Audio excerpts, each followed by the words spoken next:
హరి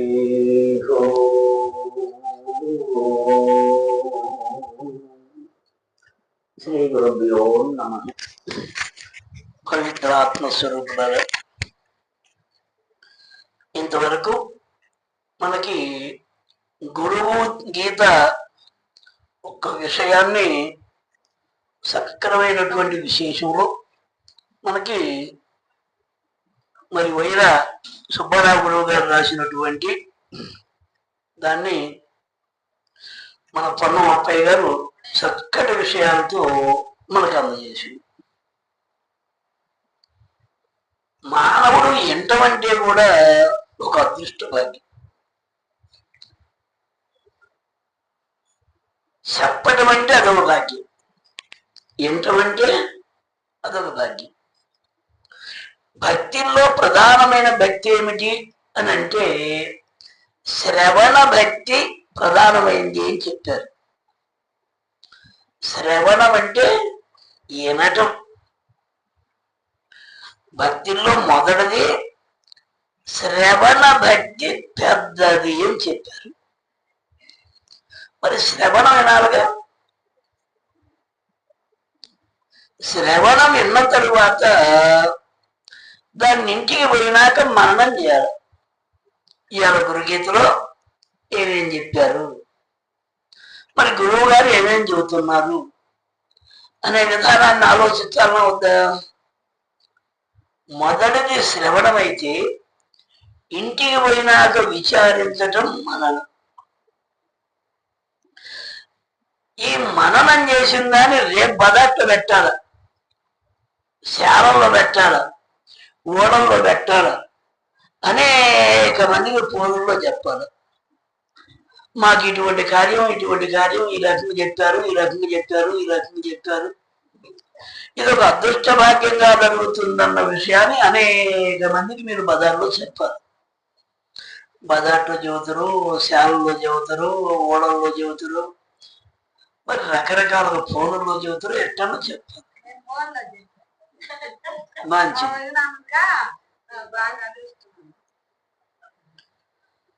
అందుకని శ్రవణము, మననము, నిరిధ్యాసం. ఇంకా భక్తి పెరిగితే అసలు ఈ మూడు కాదు. శ్రవణ, మనన, నిరిధ్యాస కాకుండా ఒక్కసారిగా నిధిలో పెట్టాలి. చెప్పింది చెప్పినట్టు ఈ హృదయంలో లీనమైపోవాలి. ఈ మూడింటి కన్నా గ్రేడ్ అన్నమాట భక్తి. ఒకసారి ఆయన చెప్పటం, ఒకసారి మళ్ళీ దాన్ని విచారించడం, మళ్ళీ జనాన్ని చెప్పటం, ఇదంతా మూడోది సబ్జెక్టు. ఈ మూడు కాదు, ఎన్ని మార్పులు తీసినా లోన్ నుంచి కొత్తగా వస్తా ఉండాలి, ఎప్పటికప్పుడే రావాలి. అది నిధిలో పెట్టటం అంటారు. శ్రవణ, మనన, నిరిధ్యాస, నిధిలో పెట్టు. అయితే మన నిధిలో పెట్టాలంటే మనకి శరీరంలో ఎన్నెన్ని ఆలోచనలు ఉన్నాయో అవి మొత్తం ఇంటికాడనే పెట్టి వస్తే, తలకాయ ఒట్టిది కనుక చేసుకొని వస్తే, ఒట్టి ఖాళీ తలకాయని కనుక చేసుకొని వస్తే ఇక్కడ ఎన్నైనా పెట్టవచ్చు. ఇంటికాడి, శాలలో ఈ ఓళ్ళకాడి, చిలకాల కాడి, మనోళ్ళ కాడి, మనోరాల కాడి మొత్తం తలకాయలు పెట్టుకొని వచ్చారనుకో, ఇప్పుడు గురువు గారు ఏం చెప్తున్నాయి మాట. ఎందుకంటే నిన్ను నెగ్గెట్టబడి మొత్తం ఇంటికాడనే పెట్టి వస్తారా, మొత్తం అడిగి తీసుకొని వస్తారా?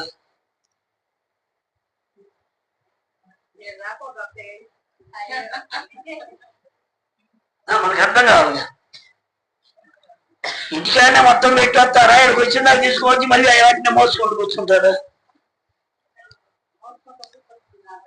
గురువు గారింటో ఎలా పరమాణము అన్నారు.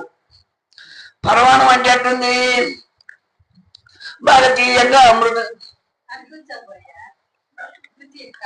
పరమాణం అంటే ఎట్టుంది? తీయంగా బాగా జీడిపప్పులేసి, యాలకులేసి బ్రహ్మాండంగా ఉంటుంది. కరెక్టే కదా? తీయకూడదు కదా? సంసారం అంటే ఎట్లుండది? కారంతోని, పచ్చళ్ళతోని, కూరలతోని, శారులతోని, వేదనలతోని, ఇబ్బందులతో ఉండదు సంసారం. మరి గురువు గారు పెట్టేది అమృత భాషనే, అమృతధార పరవాణమే. మరి అమృతధార పరవాణం పెట్టాలంటే మరి తలకాయ ఖాళీగా ఉండాలిగా. గురువుగారింట్లో పరవాణం తినాలంటే పొట్ట ఖాళీగా వస్తే 4 గ్లాసులు 2 గ్లాసులు గలాసు ఎవరు శరీరాన్ని పెట్టి వాళ్ళు తాగొచ్చు. మరి ఇప్పుడు ఈ తలకాయలో గురువు గారు చెప్పే మొత్తం ఖాళీ చేసుకోవచ్చేనా? ఖాళీ చేయకుండా నిండి చేసుకోవచ్చేనా? ఖాళీ చేసుకో గురువు గారికి అడుకొద్దామా? మొత్తం తలకాయ నిండా పెట్టుకొని అడుకొద్దామా? అందుకని ఎప్పుడైనా సరే మమ్మల్ని భోజనానికి పిలిచారనే వరకల్లా ఎవరైనా తినకుండా భోజనానికి పోవాలి. అది వాళ్ళు ఎన్ని పదార్థాలు పెడతారో మరి దాకా పెళ్ళిళ్ళు ఒకటే పెళ్ళిళ్ళు మనుగుడు వరుసన 3 మొత్తం భోజనాలు. ఇదేంది లాంటి ఈడి పెట్టిన తిండి వాడు పెట్టలా, వాడు పెట్టిన తిండి ఈడి పెట్టలా. అన్నం అదేలే కానీ రకరకాలుగా అప్పచ్చలు కూరలు రకరకాలుగా మారింది. మరి వండింది ఆ ఉప్పు కారమే, ఆ గది తేడా లేదు. అన్నిటికీ ఆ ఉప్పు వేసిండు, ఆ కారం వేసిండు, అన్నిటికీ ఆ పందాలే పోసిండు, ఆ పాకులే చేసిండు, కానీ వస్తువులు తేడా వచ్చింది. ఇప్పుడు మన జీవకి రుచులు తేడా వచ్చింది. కరెక్టే కదా. ఇప్పుడు మనకు అప్పయ్య చెప్పినా, నిన్న సైదీ చెప్పినా, మన సుబ్బారావు గారు చెప్పినా, పూర్ణయ్య చెప్పినా, అంతకుముందు ఆ సుబ్బారావు గారు చెప్పినా, తొలగిన శ్రీనివాసరావు చెప్పినా, ఇప్పుడు రోజు మనం చెబుతున్నా, మన అమ్మ ఇంజనీరింగ్ చెబుతున్నా, రకరకాలతో వాళ్ళు తయారు చేసే స్వీట్లు పెడతా ఉన్నారు. ఈ తలకాయలో ఎవరు తీయదనమైన స్వీట్ని సంపాదించుకున్నారు వాటిని పెడతా ఉన్నారు. అమృతం అనేది అది పెడుతున్నారా లేదా? మరి వాటిని మన జిహ్వకి ఆకారం రుచి ఉన్నట్టు ఈ తలకాయకి రుచి రావాలంటూ వద్దంటు. అన్నం తిన్నోడు సంగతి ఎట్టుందంటే జానెడు బొమ్మ 5 విద్యార్థుల బొమ్మ ఇది. 2 కిలోలు 2 కిలోన్నర 3 కిలోలు శరీరం ఉంటుంది ఆ జానెడు బొమ్మ. అప్పుడు ఇవాళ ఎంత ఉంది? 30 కిలోలు 50 కిలోలు 80 కిలోలు 100 కిలోలు అయింది. ఎట్టయిందిరా, దీని కారణం ఏందిరా అని ఆలోచిస్తే అన్నమే పెంచింది. శరీరాన్ని పెంచింది ఏందిరా అంటే అన్నమే. మరి ఇప్పుడు ఆత్మవిద్య ఎలా పెంచుంది? తల్లి అంత పిల్లయింది, తండ్రి అంతా పిల్లగాడైంది. మరి దేవత అంతా స్త్రీ కావాలా, దేవదేవుడంతా పురుషుడు కావాలన్నా వద్దా? ఆహారం తింటే తల్లి అంత, ఈ ఆహారం తింటే దైవం అంత కావాలన్నా వద్దా? దైవం అంతా కావాలి కదా. అంటే మరి ఈ ఆహారాన్ని బాగా తింటే పెరుగుతారా పెరగరా? ఈ ఆహారాన్ని బాగా తింటే పెరుగుతారా పెరగరా? పెరిగిన దానికి మార్పు రావాలిగా. జానెడు బొమ్మ అమ్మాయికి 5 జానుల అమ్మాయి వచ్చేలాగా మీ అమ్మాయికి పెడితేరా, మీ అబ్బాయికి పెడితేరా అని ఊరు మొత్తం అడుగుతా ఉన్నా. మన మంచిని బట్టి మన చెప్పని బట్టి పలానోళ్ళ అమ్మాయి పలానోళ్ళ అబ్బాయి ఉన్నాడు, వాడు కూడా మీకు బాగానే ఉంది, వాళ్ళు మీకు అనుకోకపోవడం చెబుతా ఉంటారు. ఇక్కడ ఈ ఆత్మ విద్యలో కూడా ఆ మహాతల్లి, ఆయన మహానుభావుడు, ఆయన దేవదేవుడు, ఆ జగన్మాత అని రకరకాలుగా అంటూ ఉంటారు. అంటారా అంటారు? తొలిదేవంటారు, మంచి భక్తులయ్య అంటారు, తర్వాత మంచి జ్ఞానులయ్య అంటారు, తర్వాత మంచి విరాగులయ్యా అంటారు, తర్వాత జగన్మాతలయ్యా దేవతలయ్యా అంటారు, దేవుళ్ళయ్యా పరమాత్మ అయ్యా అంటారు. ఇది ఈ ఆకారం నిండుగా తింటే, ఈ తలకాయలో బాగా పడితే, ఈ ఆహారం బాగా తినాలగా. దీనికి పెద్దోడు ఏం చెప్పారు? వినదవు నెవ్వరు చెప్పినా వినినంతన వేగపడక వివరింపతగు కని కళ్ళ నిజమెరింగిన మనుజుండెపు నీతిపరుడు అన్నారు. ముందు అసలు వినాల, ఎవరు చెప్పినా ముందు వినాల. విన్న తరువాత ఇందులో మంచి ఎంత ఉందా అని మనం చూసుకోవాలి. మంచి కాకపోతే దానికి కింద పడేయాలి, అంతే కదా. కిలో వంకాయలు కొన్నారు, మొత్తం సంచి వేస్తారా? పుచ్చులు చూడకుండా డబ్బులు పెట్టి కొట్టిన కింద పడేస్తారా? పుచ్చులు దాన్ని పడేస్తారా? డబ్బులు పెట్టి కొన్నాము, పారాడేస్తాం లేదు మరి, కాయని కానేస్తా. పుచ్చుండ కాయనేమో పక్కనే వేస్తాం, పుచ్చు అది కొంత తగిలాడితే మళ్ళీ దాన్ని మంచికాయని బాగేస్తాం. అక్కడే ఈ శరీరంలో ఏ గురువు గారు చెప్పినా మంచి పద్ధతులు తలకాయలు వేద్దాం, మంచిది కాదు అన్న కింద కూర వెనకాయ ఏమైంది, దిబ్బల్లో పోయింది. చెప్పిన మాట నచ్చకపోతే, ఈ తలకాయకి నచ్చకపోతే ఏమైంది, గాలిలో కలిసిపోయింది, అంతే కదా. అందుకని ఇక్కడికి వచ్చేవరకల్లా బాగా తలకాయని వివరంగా ఆసక్తిగా అయినేటట్టు. ఇది అమృతం కాబట్టి, ఇది బోధ అమృతము అన్నారు, బోధామృతం. ఇందాక మనవాడు పాడింది దైవ నామామృతం. అంతకుముందు చేసింది ధ్యానం. జపతో పాతక నాస్తి మౌనే కలహం నాస్తి అన్నారు. జపం చేస్తే నోటి పాపం పడ్డట, ధ్యానం చేస్తే 96 తత్వాల్లో తగాదు పడ్డట. ఊళ్ళోతో మనకి తగాదైతే వాళ్ళ ఇంటికి మనం బావు, మన ఇంటికి ఉంటారు, పెద్ద విశేషం లేదు. అదే దేహంలో తగాదైతే ఇక దాన్ని ఎటు బాధ కాదు, అనుభవించాల్సిందే. అందుకని 96 తత్వాల్లో ఉన్నటువంటి దేహంలో ఉన్న తగాద పోవాలి. 96 తత్వాల్లో ఉన్న ఈ దేహంలో తగాద పోవాలి.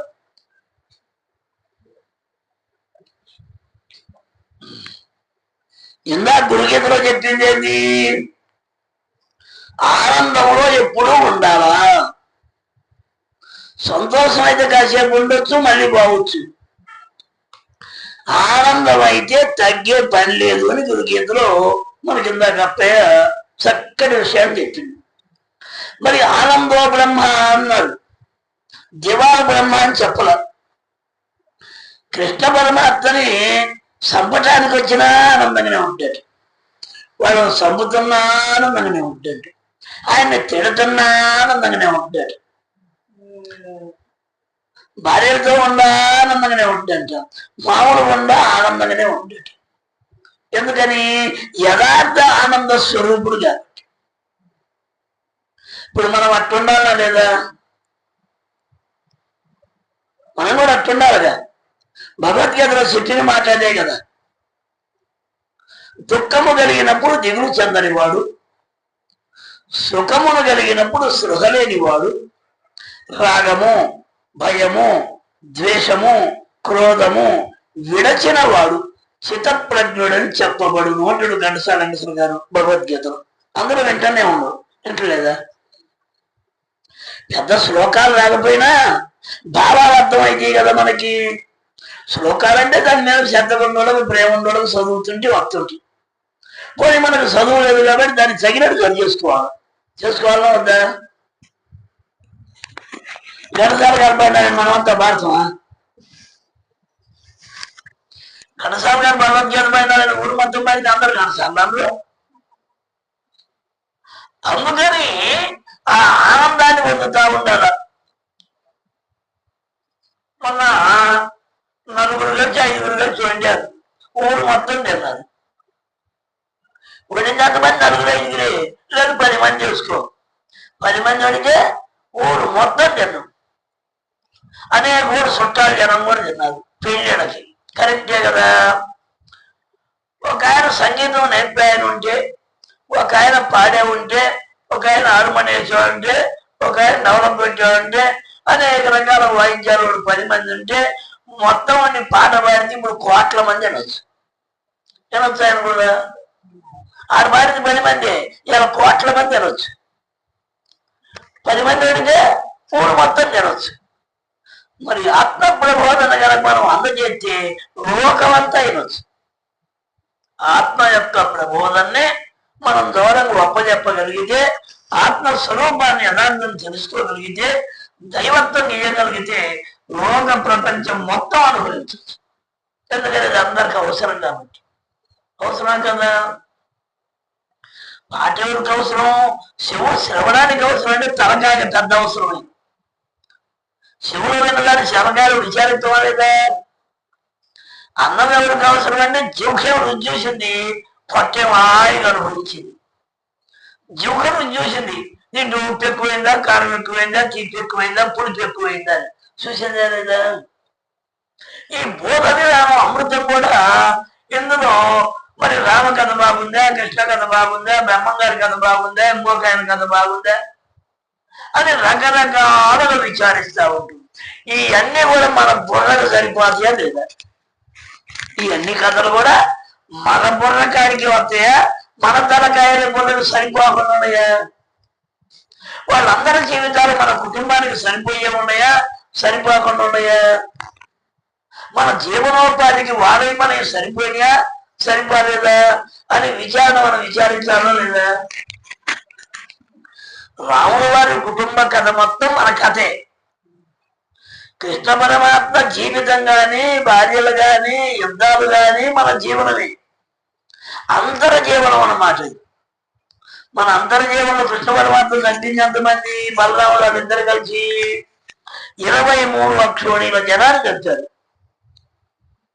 భారత యుద్ధం ఎంతమంది చనిపోయారు? 18 అక్షోణీల జనం చనిపోయినారు. మొత్తం 41 అక్షోణి జనం చనిపోయినారు. ఒక్క కృష్ణ పరమ ఆత్మశాత. ఎందుకని మనం పెంచిన కుక్కైనా పిచ్చి పెడితే మనమే సొంపుతాం. ఈ సృష్టి మొత్తం పరమాత్మే తయారు చేసిన వీళ్ళందరికీ పిచ్చెక్కిందనుకో పరమాత్మ వచ్చి చంపేది. పిచ్చెక్కకుండా మన కుక్క మామూలు ఉంటే ఎవడన్నా కొడదానిపోతే ఎవడను మా కుక్కలు కొడతామంట. అదే పిచ్చెక్కి మనకు శాతగా జరిగేదాన్ని చంపడం ఉందంట మనమే. అట్టగానే దైవం కూడా వీళ్ళందరూ సంసారం అనే పిచ్చెక్కి ఆడంటే బాబు పెద్ద మదలెక్కింది. మదలెక్కాడిందే పెద్ద పొగులు వచ్చింది. పొగులు ఎత్తకుండా అనేక రకాలుగా లోకాన్ని ఇబ్బంది పెడతా ఉన్నారు. ఇట్లా సంపాదన సంతోషం. ఈ మాటకి ధర్మవరం సుబ్బయ్య తాతగారు మనకు ఒక మాట చెప్పేవాడు. ఏమని చెప్పేవాడు? గర్భములోన కంజ భవాండములల్లా దాసుకొని దేవకీ గర్భమున కలిగితీవయ్య కంజా హిత నేత్ర దుర్బలమైనటువంటి వృత్తి గల ద్రోహులందరను సంపి భక్తులను నిబ్బరమందజేయుటకై శ్రీహరి కృష్ణ రమేశ కేశవ అన్నాడు తాతగారు. గర్భములోన కంజ భవాండంబులెల్ల దాసుకొని ఆయన గర్భంలో ఉండి 14 లోకాలు ఉన్నాయి. భూలోకం అంటే ఎంత? 260 దేశాలు తెలిసినవి అన్నారు, తెలియని దేశాలు ఎన్నోని. ఈ మొత్తం కూడా ఒక్క భూలోకమే. ఇట్లాంటి లోకాలు 14 లోకాలు. 14 లోకాలకి ఎత్తి ఎంత, పొడుగు ఎంత, ఎరుతి ఎంత, ఆయన మొత్తం ఎంత? ఆయన కడుపులో జానడేనట. ఎంత ఆయన కడుపులో ఉంది. అట్లాంటి మహానుభావుడు ఒక మానవ కాంత గర్భంలో ఆయన జానడ గర్భంలో ఒదిగింది. 14 లోకాలు ఆయన గర్భంలో పెట్టుకుంటే ఆయన వచ్చి ఒక మానవ కాంత గర్భంలో జానడ గర్భంలో ఒదిగి బయటకు వచ్చింది. పరమాత్మ అంటే అణువు, మహత్తుడు. అణువుగా చూస్తే కొద్దిగా పడ్డాడు, మహత్వ చూస్తే బ్రహ్మాండాలకు అవతలు కాకపోయాడు. అంతటి పరంధాముడు ఎందుకు వచ్చిండు? గర్భములోన కంజ భవాండములలో దాసుకొని దేవకి గర్భమున కలిగితివయ్యా కంజాహిత నేత్ర. మనం పాటలు పాడేటప్పుడు ధృతం కొడతాం, టకా మోగుద్ది. అయితే ఆయన కళ్ళాడు చూస్తే వీడు పాపాత్ముడు, వీడు పుణ్యాత్ముడు, వీడు భక్తుడు, వీడు సేవకుడు, వీడు జ్ఞానులు, వీడు యోగులు, వీడు తపస్సులు అని టకా తేలిపోద్ది. అంటే ఆయన చూడని తేలిపోద్ది. అంటే ఆయన కళ్ళల్లో మ్యాగ్నెట్ అంత గొప్పది. దుర్బలమైనటువంటి వృత్తి గల ద్రోహులందరూ సంపి దుర్బుద్ధి లోన ఎవరికైతే ఉందో వాళ్ళ మొత్తాన్ని చంపడానికి పుట్టిందంట. భక్తులను నిబ్బరమందజేయుటకై భగవంతుని ఎడ భక్తి ఎవరికైతే ఉన్నదో వాళ్ళని రక్షణ చేయటానికే పరమాత్మ పుట్టింది. శ్రీహరి, కృష్ణ, రమేశ, కేశవ అన్నాడు మన ధర్మవరం సుబ్బయ్య నాయుడు గారు. మరి ఆయన వ్యవసాయదారి, భార్య, బిడ్డలు, మనవళ్ళు, మనవరాళ్ళు, కూతుళ్ళు, అల్లుళ్ళు, కోడళ్ళు, ఎద్దులు, వ్యవసాయం అన్ని మామూలే. పని రాత్రించో దానికదే, దీనికిదే. మరి అంత సాధన ఎలా చేసినట్టు? మరి సామాన్యమైన రైతు కుటుంబంలో జన్మించి మరి అంతటి విధానం ఎందుకు చేసినట్టు? మరి ఆయన పట్టుదల. దైవం దైవం దైవం దైవం దైవం అంటే తొలిత పిచ్చోడు అన్నారు.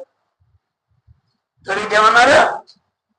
సంసార పిచ్చి పట్టినోడు ఇదంతా పిచ్చిదే అన్నారు. మీరు అన్నది కరెక్టే అని. నేను సంసార పిచ్చి, నాకు దైవ పిచ్చి. కాలంలో ఏం చేశారు? దేవుడు అన్నాడు, సరేలే అని.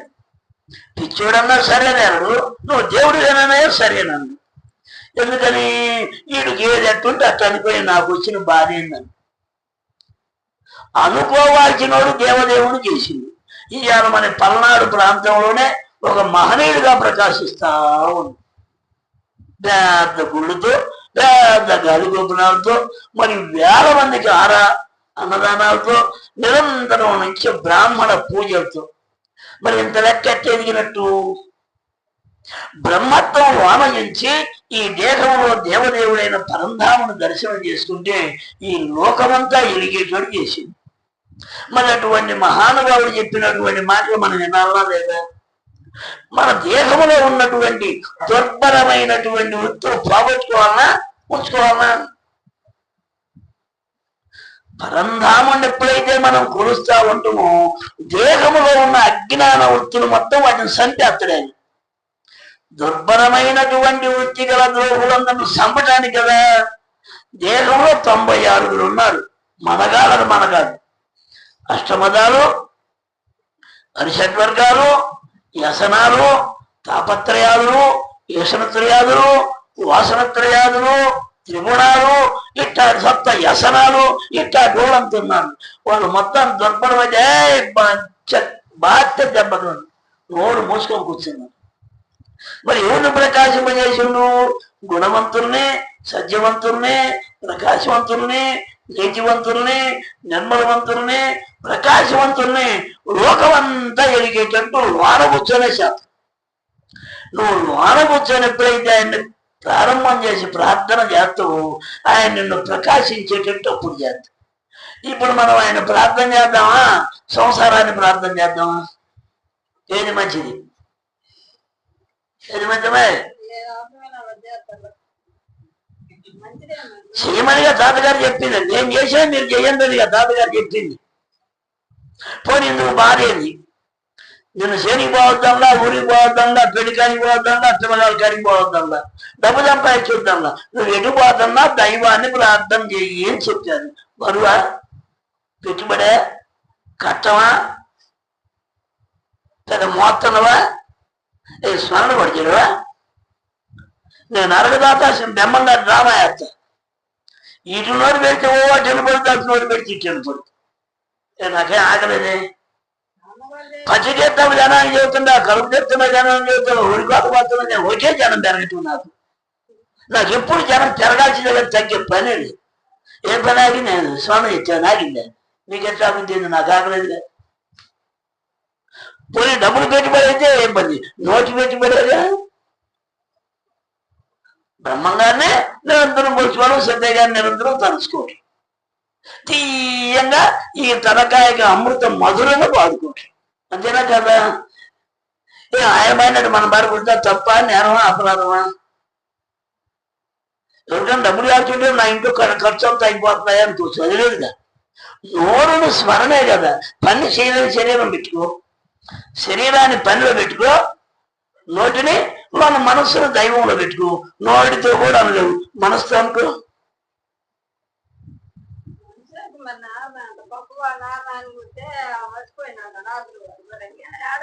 మర్చిపోతావు రైతేనమ్మా, నువ్వు సరైన వాళ్ళు చేసుకోండి సవాసానికి.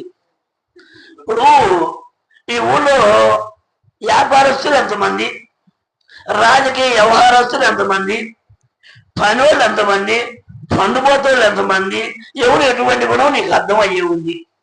నువ్వు మంచిదాన్ని అనుకో, నీకు మంచి వాళ్ళకి వాళ్ళ ఇంటికి నువ్వు ఇంటికి ముందుకు రా. నీ చేనుకు వాళ్ళ చేనుకు నువ్వు నీ చేనుకు వాళ్ళని తెచ్చుకో. పెట్టుకొని ఎల్లప్పుడు దాంట్లో నుండి నువ్వు ఆలోచన చేసుకో.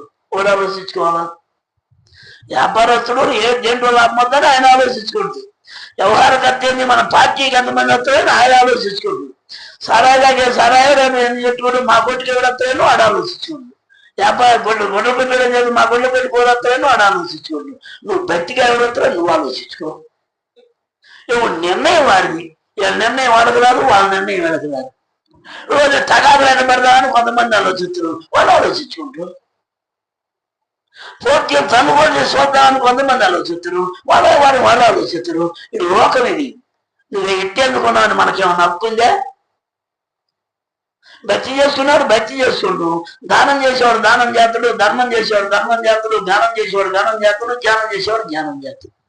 నువ్వు ఎందుకు చేసినావు అంటూ వాడు నింటడా? నా ఇష్టం అంటాడు.